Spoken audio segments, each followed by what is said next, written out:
أخيرا تمكن الضون من تسجيل أولى أهدافه في الدوري السعودي ليكسب لفريقه تعادلا ثمينا في آخر دقائق مباراة الفتح والنصر السعودي. كريستيانو خانه التوفيق في محاولتين خطيرتين على المرمى مع هدف لم يحسب له بداعي التسلل. أخذ الكرة كريستيانو تسديده.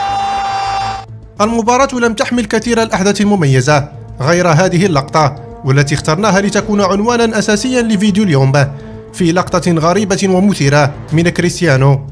الضون قرر تسديد خطأ من مكان بعيد جدا على ذكريات أيام الشباب مع مانشستر يونايتد. الكرة لم تكن عرضية بل كانت تسديدة مباشرة من مكان بعيد جدا، لكنه فشل في تسجيل هدف من هذا المكان البعيد.